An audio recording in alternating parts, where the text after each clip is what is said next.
This is the Late Round Podcast with your host, JJ Zacharisa.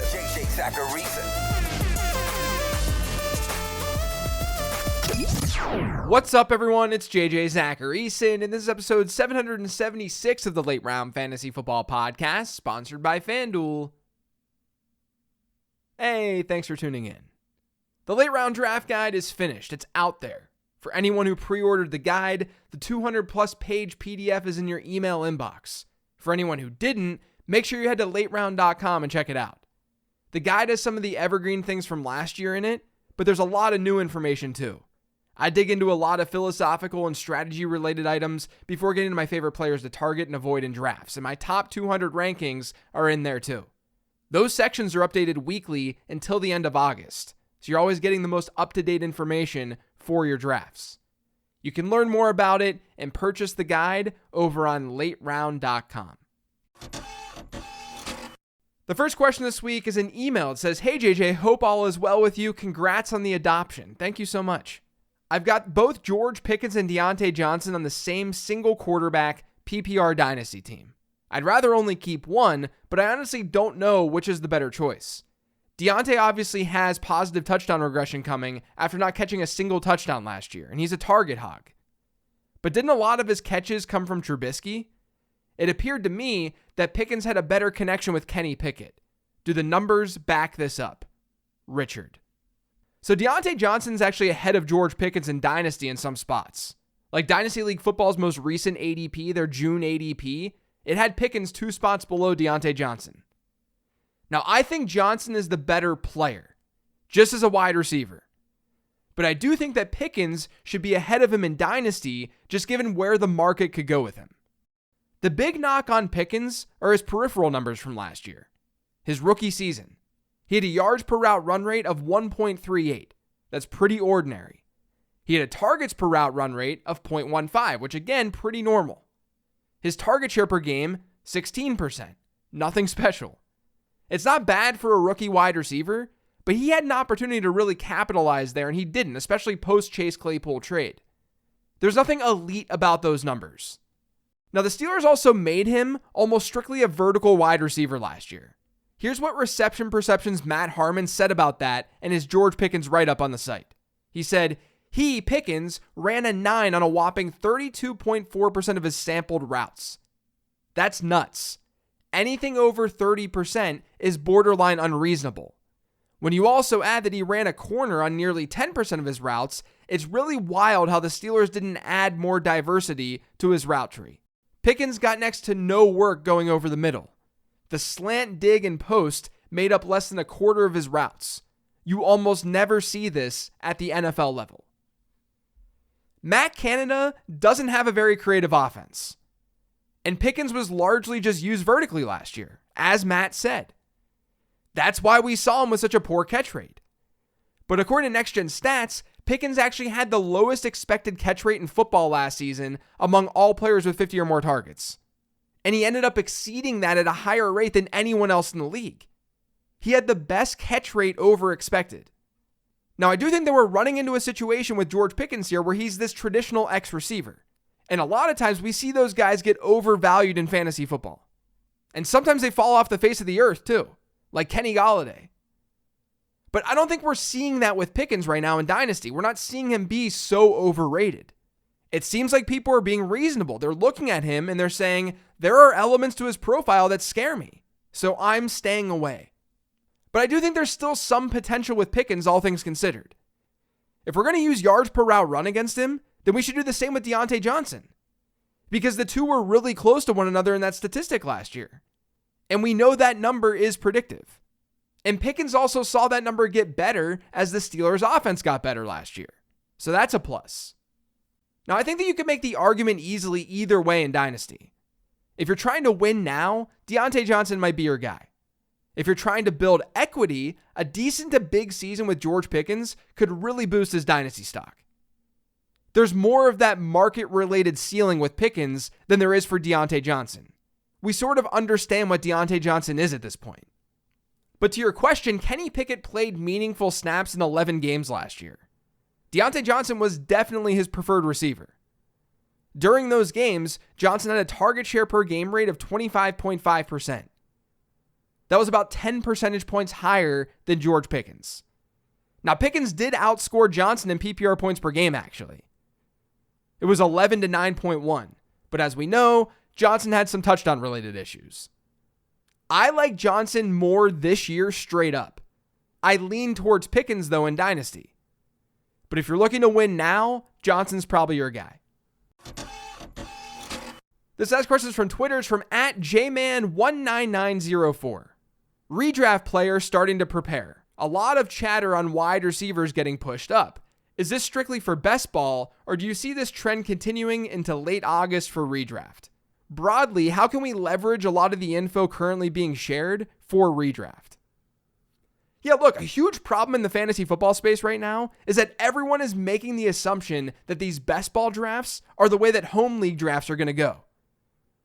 I mean, you can just go look at Fantasy Pros expert consensus rankings right now and see how different those rankings look versus a typical underdog draft. So to answer your question, while I do think we may see more wide receiver heavy drafts this year, we're absolutely not going to see home league drafts take the form of an underdog draft. That's just not logical to think that. The problem is I tend to play fantasy football more in a wide receiver heavy way. I've done that forever. People have always asked me why my rankings skew towards wide receivers. And now we're seeing these best ball drafts go even more wide receiver heavy than I typically go, which is wild. Now, I do think that there is value in zigging when others are zagging when the platform calls for it. So in best ball drafts, for instance, not always going as wide receiver heavy as the room says to, or what ADP says to. But I would bet that your home league drafts are going to stay fairly normal, or the same as we see each year. Because if you look at other platforms and other rankings, running backs are still being pushed up. Those bigger platforms like ESPN will still be dictating that people get running backs. And I think that fantasy analysts should point that out when declaring that drafts are simply wide receiver heavy now. They might lean that way a little bit more, but it's probably going to still be more or less the same. This next question is from Patreon. It says, what's your favorite under the radar stack in best ball right now? Man, there's a lot of stacks that I like. I'm stacking a lot of different teams. But clearly if it's under the radar, then we're talking about lower tiered players in general, right? Like this isn't Jared Goff and Amon-Ra St. Brown, or Deshaun Watson and Elijah Moore and Amari Cooper, or Geno Smith and the Seattle guys. I'm into those stacks for the record. We're talking lower key here.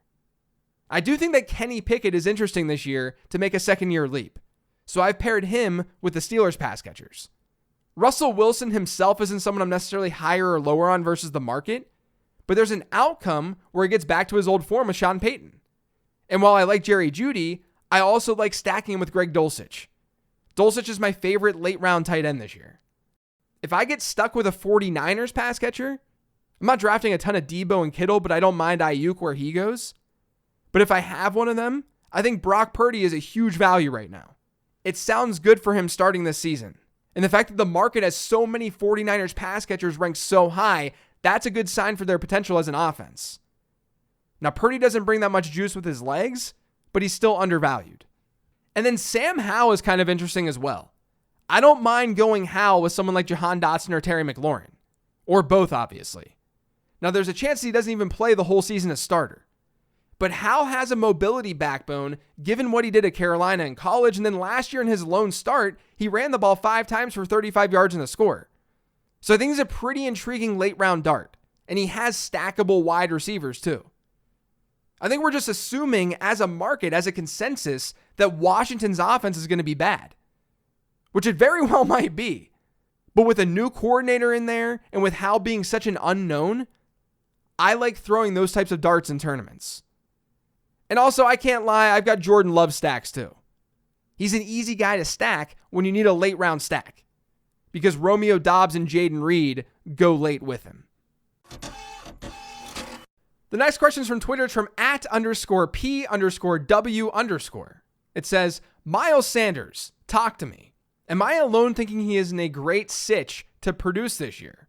Maybe not top 5 or even top 8 or 10 level, but extremely solid RB 12 to 16 range, yet ADP is RB 20 plus. Is the writing not on the wall here with running back depth, plus contract, plus coaching equals smash city? Thanks.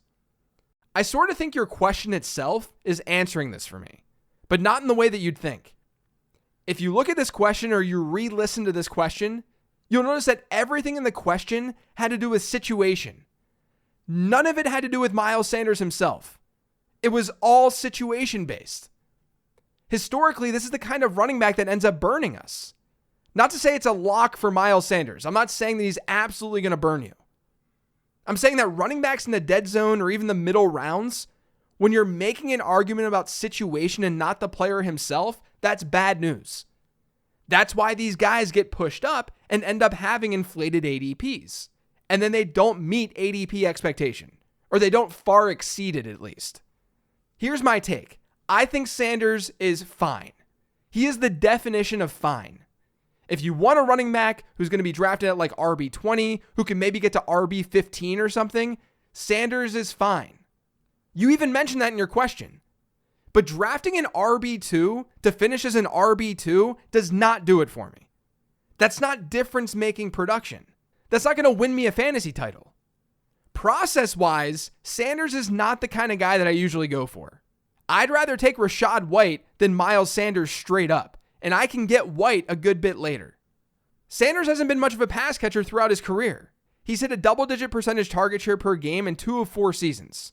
Okay, that's fine, but since his rookie season, his yards per route run rates have been abysmal. They've been really bad, well below average. He's also playing with a rookie quarterback. We haven't seen a ton of breakouts with rookie quarterbacks since 2011. And by breakouts, I mean players far exceeding ADP expectation. You can listen to episode 768 for more on that.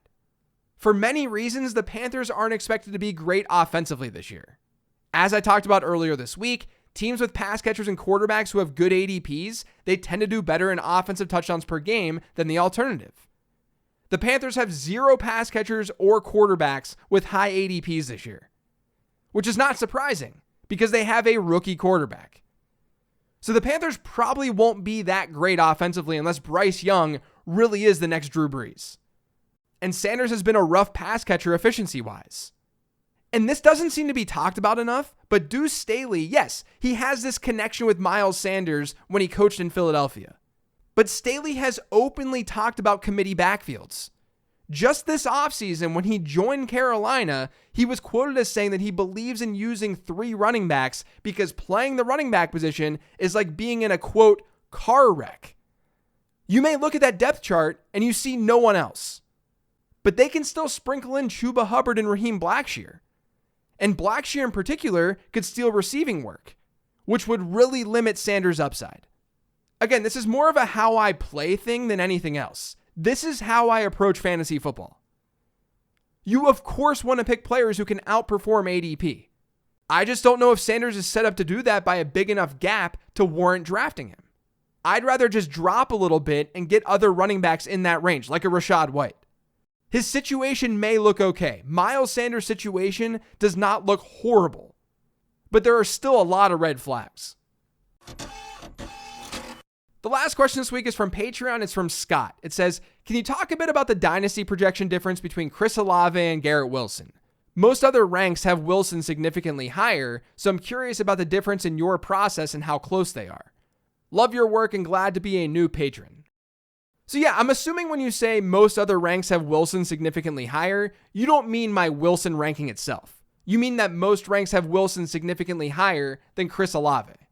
Because I've got Wilson as the 6th overall player in single quarterback dynasty right now. And I have Olave as the 7th. Whereas if you look at a place like Keep Trade Cut, Wilson is 5, but Olave is 11.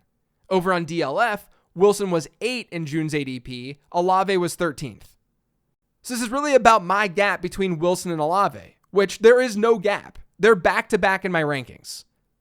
I'm basically at market value with Wilson, and then I'm high on Chris Olave. Now, I do prefer Wilson clearly because I think his short-term output is more attractive with Aaron Rodgers there. That's really the key difference for me. Both players, though, to me, are stud cornerstones. The reason I have Olave so close to Wilson is because he was arguably better than Garrett Wilson last year. I had no problem with Wilson winning Offensive Rookie of the Year. But what was really wild to me was that Chris Olave wasn't even close to Wilson from like mid-October onward in Rookie of the Year odds.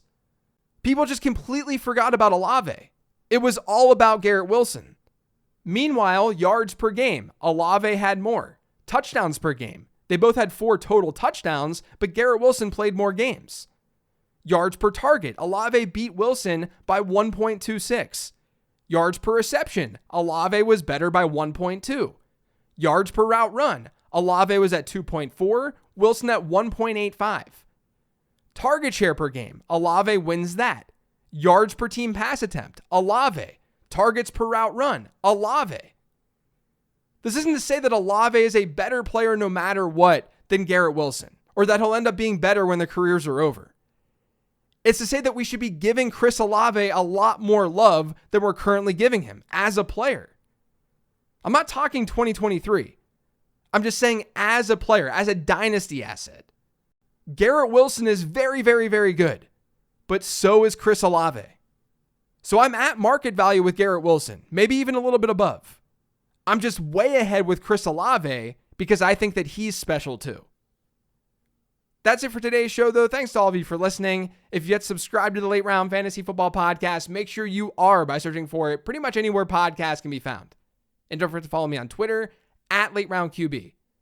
Thanks for listening, everyone. I'm going to be away next week, but I'll still have 2 episodes for you. So I'll be back in your ears then.